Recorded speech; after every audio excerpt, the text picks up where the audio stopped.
കഴിഞ്ഞ ദിവസം നമ്മുടെ ദേശീയ മാധ്യമങ്ങളിൽ വന്നൊരു ലേഖനമാണ്. ഇന്ത്യയും ഇസ്രയേലും ഒന്നിച്ച് പാകിസ്ഥാന്റെ ആണവ നിലയങ്ങളെ തകർക്കാനായിട്ട് ഒരു പദ്ധതി ഇട്ടിരുന്നതുമായി ബന്ധപ്പെട്ടാണ് ആ ഒരു വാർത്ത വന്നത്. വളരെ ഇൻട്രസ്റ്റിംഗ് ആയിട്ട് തോന്നി. 1981 അന്ന് ഇസ്രയേലാണ് സത്യത്തിൽ ഇറാഖിൽ ഉണ്ടായിരുന്ന ആണവായുധ ഫെസിലിറ്റികളെല്ലാം തന്നെ തകർത്ത് കളഞ്ഞത്. ഈ മിഡിൽ ഈസ്റ്റിലെ പല രാജ്യങ്ങളും ആണവായുധം ഉണ്ടാക്കാൻ ശ്രമിച്ചുവെങ്കിലും അതിനെയൊക്കെ തന്നെ മുളയിലെ നുള്ളിക്കളഞ്ഞത് ഇസ്രയേലാണ്. അതുകൊണ്ട് തന്നെ പാകിസ്ഥാൻ ആണവായുധം നിർമ്മിക്കാൻ ആരംഭിച്ചപ്പോൾ ഈ സൗദി അറേബ്യയും ഗൾഫ് രാജ്യങ്ങൾ ഉൾപ്പെടെ മിഡിൽ ഈസ്റ്റിലെ ഒരുപാട് രാജ്യങ്ങൾ പാകിസ്ഥാനെ സപ്പോർട്ട് ചെയ്തിട്ടുണ്ട് എന്നാണ് ചരിത്രത്തിൽ പറയുന്നത്. മിഡിൽ ഈസ്റ്റിലെയും ആഫ്രിക്കയിലെയും ഇസ്ലാമിക രാജ്യങ്ങളുടെ കയ്യിൽ ആണവായുധം കിട്ടാതിരിക്കാൻ ഇസ്രയേൽ വളരെയധികം ശ്രദ്ധിച്ചിരുന്നു അക്കാലത്ത്. അതുപോലെ തന്നെ പാകിസ്ഥാന്റെ കയ്യിൽ ആണവായുധം കിട്ടാതിരിക്കാനായിട്ട് ഇന്ത്യയും പരിശ്രമിച്ചിട്ടുണ്ട് എന്നാണ് പറയപ്പെടുന്നത്.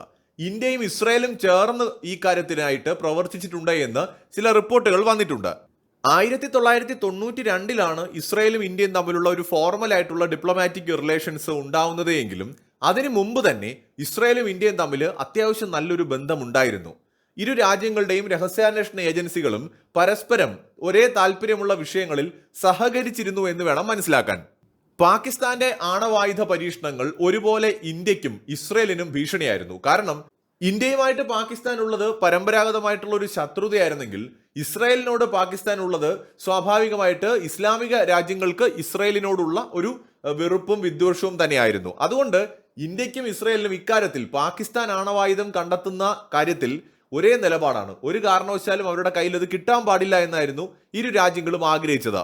1971 ഇന്ത്യയുമായിട്ടുള്ള യുദ്ധത്തിൽ പരാജയപ്പെട്ടതോടെ ഏത് വിധേനയും ആണവായുധം സ്വന്തമാക്കുക എന്നതല്ലാതെ മറ്റൊരു മാർഗവും പാകിസ്ഥാന്റെ കയ്യിൽ ഉണ്ടായില്ല. ഇന്ത്യയുമായിട്ട് പലതവണ പാകിസ്ഥാൻ യുദ്ധം ചെയ്തു. പലപ്പോഴും ഇന്ത്യയേക്കാൾ ആയുധബലവും അന്താരാഷ്ട്ര സപ്പോർട്ടും ഒക്കെ കൂടുതൽ ഉണ്ടായിരുന്നത് പാകിസ്ഥാനാണ്. എന്നിട്ടും ആ യുദ്ധങ്ങളിലൊക്കെ പാകിസ്ഥാൻ പരാജയപ്പെട്ടു. 71 യുദ്ധം അവരുടെ സകല കണക്കുകൂട്ടലുകളും തകർക്കുന്നതായിരുന്നു.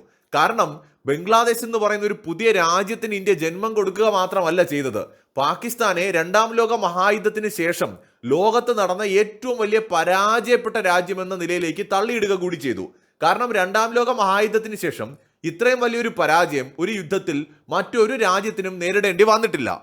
10,000 പാകിസ്ഥാൻ പട്ടാളക്കാരാണ് ഇന്ത്യൻ സൈന്യത്തിന്റെ പിടിയിലാവുന്നതും പരാജയപ്പെട്ട് തല കുമ്പിട്ട് നിന്നതും. ഈ ചിത്രങ്ങൾ അന്നത്തെ മുഖ്യധാരാ മാധ്യമങ്ങളിലെല്ലാം അച്ചടിച്ചു വന്നു. പാകിസ്ഥാന് വലിയ നാണക്കേടുണ്ടാക്കി. ഏത് വിധേനയും ഈ ഒരു ആണവായുധം സ്വന്തമാക്കിയില്ല എന്നുണ്ടെങ്കിൽ ഇനിയും ഇതുപോലുള്ള യുദ്ധങ്ങൾ ഉണ്ടാവുകയാണെങ്കിൽ തങ്ങൾ വളരെയധികം നാണം കെടേണ്ടി വരുമെന്നും ചിലപ്പോൾ രാജ്യം തന്നെ തങ്ങൾക്ക് നഷ്ടമായേക്കുമെന്നും അവർ ഭയപ്പെട്ടു. പ്രത്യേകിച്ച് ജമ്മു കാശ്മീർ ഉൾപ്പെടെയുള്ള പ്രദേശങ്ങൾ അടുത്തൊരു യുദ്ധം ഇന്ത്യയുമായി ഉണ്ടായാൽ നഷ്ടപ്പെടാനുള്ള സാധ്യതയും അവർ മുൻകൂട്ടി കണ്ടു. അങ്ങനെയാണ് പട്ടിണിയാണെങ്കിലും വേണ്ടില്ല, എങ്ങനെയും ആണവായുധം ഉണ്ടാക്കിയാൽ മതി എന്നൊരു തീരുമാനം പാകിസ്ഥാൻ എടുക്കുന്നത്. ഇന്ത്യക്ക് നന്നായിട്ടറിയാം പാകിസ്ഥാൻ ആണവായുധം ഉണ്ടാക്കുന്നത് ഇന്ത്യയെ ലക്ഷ്യമിട്ടുകൊണ്ടാണെന്ന്. ഇസ്രയേലിനും അറിയാം പാകിസ്ഥാന്റെ കയ്യിൽ ആണവായുധം കിട്ടിക്കഴിഞ്ഞാൽ അറബ് രാജ്യങ്ങൾ അത് തങ്ങൾക്കെതിരെ ഉപയോഗിക്കാൻ സാധ്യതയുണ്ട്. മാത്രമല്ല മറ്റൊരു അറബ് യുദ്ധം ഉണ്ടാവുകയാണെങ്കിൽ പാകിസ്ഥാൻ ചിലപ്പോൾ ആണവായുധം അറബ് രാജ്യങ്ങൾക്ക് നൽകാനോ അവരെ സപ്പോർട്ട് ചെയ്തുകൊണ്ട് ഇസ്രയേലിനെതിരെ ഉപയോഗിക്കാനോ പോലും സാധ്യതയുണ്ട്. അതുകൊണ്ട് തന്നെ ഏത് വിധേനയും ഈ പ്രോഗ്രാം തടയേണ്ടത് ഇന്ത്യയുടെയും ഇസ്രയേലിന്റെയും ആവശ്യമായിരുന്നു. അങ്ങനെ ഇന്ത്യയുടെ റോയും ഇസ്രയേലിന്റെ മൊസാദും ചേർന്നുകൊണ്ട് പാകിസ്ഥാന്റെ ആണവ ഫെസിലിറ്റീസ് തകർക്കാനുള്ള പദ്ധതി ആസൂത്രണം ചെയ്തു. പക്ഷേ ഇത് നമുക്ക് ഔദ്യോഗികമായി സ്ഥിരീകരിക്കാൻ കഴിയില്ല. നമ്മുടെ ദേശീയ മാധ്യമങ്ങളിൽ വന്ന ഒരു റിപ്പോർട്ടാണ്. ഇന്ത്യയും ഇസ്രയേലും തമ്മിൽ ഇത്തരം ഒരു പ്ലാനിംഗ് ഉണ്ടായിരുന്നുവെന്നും ഇസ്രയേൽ ചില പ്ലാനുകൾ ഇന്ത്യയുമായിട്ട് പങ്കുവച്ചിട്ടുണ്ട് എന്നും. ഇതനുസരിച്ച് പാകിസ്ഥാന്റെ ആണവ ഫെസിലിറ്റി തകർക്കാനായിരുന്നു പദ്ധതി. പാകിസ്ഥാന്റെ ഇന്റലിജൻസ് ഏജൻസി ഇക്കാര്യത്തെക്കുറിച്ച് നേരത്തെ തന്നെ ഒരു വാർണിംഗ് പുറത്തുവിടുകയും ചെയ്തിട്ടുണ്ട്.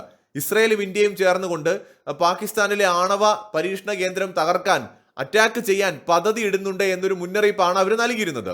ഇന്ത്യയും ഇസ്രയേലും തമ്മിൽ പറയപ്പെടുന്നതനുസരിച്ച് ആലോചിച്ച പ്ലാൻ എന്ന് പറയുന്നത് ഇസ്രയേൽ എയർക്രാഫ്റ്റുകളായിട്ടുള്ള F-16ഉം F-15 ഫൈറ്റർ ജെറ്റുകളും ഇന്ത്യയുടെ ഗുജറാത്തിൽ നിന്ന് ടേക്ക് ഓഫ് ചെയ്യുന്നു. ജാംനഗറിൽ നിന്നാണ് ടേക്ക് ഓഫ് ചെയ്യുക, ജാംനഗറിലെ എയർബേസിൽ നിന്ന്. അവിടെ നിന്ന് നേരെ പാകിസ്ഥാന്റെ ഈ പറയുന്ന ആണവ പരീക്ഷണം നടക്കുന്ന ആ ഒരു പ്രദേശത്തേക്ക് പോവുകയും അതിനെ അറ്റാക്ക് ചെയ്യുകയും ചെയ്യുക എന്നതായിരുന്നു പദ്ധതി. പക്ഷേ അജ്ഞാതമായ ചില കാരണങ്ങളാൽ അത് നടക്കാതെ പോയി എന്നുള്ളതാണ് പിന്നീട് മനസ്സിലാക്കാൻ കഴിഞ്ഞത്. ഇതിന്റെ കാരണങ്ങളായിട്ട് പറയുന്നത് ഒന്ന്, അമേരിക്ക ഉൾപ്പെടെയുള്ള രാജ്യങ്ങളുടെ പ്രഷർ കാരണമാണ് ഇന്ത്യയും ഇസ്രയേലും ഇതിൽ നിന്ന് പിന്മാറിയത് എന്നാണ്. അതായത് 1982 വാഷിംഗ്ടൺ പോസ്റ്റും 84 അമേരിക്കയുടെ ABC ന്യൂസും റിപ്പോർട്ട് ചെയ്തതനുസരിച്ച് ഇന്ത്യയും ഇസ്രയേലും തമ്മിൽ ഇങ്ങനെ ഒരു പ്ലാൻ ഇട്ടിരുന്നുവെങ്കിലും അത് പിന്നീട് അമേരിക്കയുടെ പ്രഷർ കാരണം ഇത് വേണ്ട എന്ന് വയ്ക്കുകയായിരുന്നു എന്നാണ് പറയപ്പെടുന്നത്. ഇന്ത്യ ഇത് വേണ്ട എന്ന് വെച്ചെങ്കിലും ഇസ്രയേൽ അമേരിക്കൻ പ്രഷറിനെ മറികടന്ന് ഞങ്ങളത് ചെയ്യും എന്ന് അമേരിക്ക അറിയിക്കുകയും ഇസ്രയേലിന്റെ യുദ്ധവിമാനങ്ങൾ പാകിസ്ഥാന്റെ ഈ ഒരു ഫെസിലിറ്റി തകർക്കുന്നതിനായിട്ട് പോകാൻ തയ്യാറെടുക്കുകയും ചെയ്തു. CIA എന്ത് ചെയ്തെന്നറിയാമോ? ആ സമയത്ത് നൈസായിട്ട് ഇസ്രയേലിനെ അങ്ങ് ചതിച്ചു. CIA ഈ കാര്യങ്ങൾ പാകിസ്ഥാനെ അറിയിക്കുകയും ഇസ്രയേലിന്റെ ഓപ്പറേഷൻ ലീക്ക് ആവുകയും ചെയ്തു. പാകിസ്ഥാൻ ഇതിനിടയിൽ തന്നെ അവരുടെ ഫെസിലിറ്റി മറ്റെവിടേക്കോ മാറ്റുകയും ചെയ്തു. ഇത് കാരണം ഈ ഒരു കാര്യം ചെയ്യാൻ കഴിയാതെ പോയി. ഇസ്രയേൽ അവരുടെ ശ്രമം ഉപേക്ഷിച്ചു. പിന്നീട് ഒരുപക്ഷെ ഇസ്രയേലിന് മേൽ അമേരിക്ക സമ്മർദ്ദം ചെലുത്തിയിരിക്കാം. മാത്രമല്ല പിന്നീട് ചില സോഴ്സുകൾ പറഞ്ഞതനുസരിച്ച് അമേരിക്ക ഇസ്രയേലിന് ഒരു ഉറപ്പ് കൊടുത്തു, ഒരിക്കലും പാകിസ്ഥാൻ ഇസ്രയേലിലേക്ക് എത്തുന്ന ഒരു മിസൈൽ ഉണ്ടാക്കില്ല എന്ന്. പ്രത്യേകിച്ച് ഭൂഖണ്ഡാന്തര ബാലിസ്റ്റിക് മിസൈൽ. ഏതാണ്ട് 3000-ഓളം കിലോമീറ്ററിന്റെ ഡിസ്റ്റൻസ് ഇസ്രയേലിനും പാകിസ്ഥാനും ഇടയിലുണ്ട്. അപ്പൊ അതുകൊണ്ട് തന്നെ ഇസ്രയേലിനെ ലക്ഷ്യം വയ്ക്കുന്ന ഒരു മിസൈലും പാകിസ്ഥാൻ ഉണ്ടാക്കില്ല എന്നും പാകിസ്ഥാന്റെ പരിഗണന ഇന്ത്യ ആക്രമിക്കും എന്നുള്ളത് മാത്രമാണ്.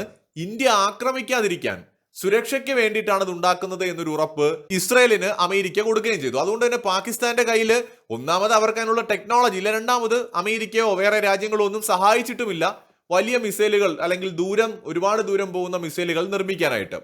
പക്ഷെ പാകിസ്ഥാനെ അമേരിക്ക അനുവദിച്ചത് കൊണ്ടാണ് പാകിസ്ഥാൻ ഈ ഒരു ആണവായുധം നിർമ്മിക്കാൻ കഴിഞ്ഞത്. ഒരുപക്ഷെ അമേരിക്കയുടെയും ചൈനയുടെയോ ഒക്കെ സഹായം പാകിസ്ഥാന് കിട്ടിയിരുന്നിരിക്കാം. അല്ലാതെ അവരുടെ കയ്യിൽ അങ്ങനെ ഒരു ടെക്നോളജി ഉണ്ടായിരുന്നില്ല. ഇതൊരു പവർ ബാലൻസിന്റെ ഭാഗമായി ചെയ്തതാണ്.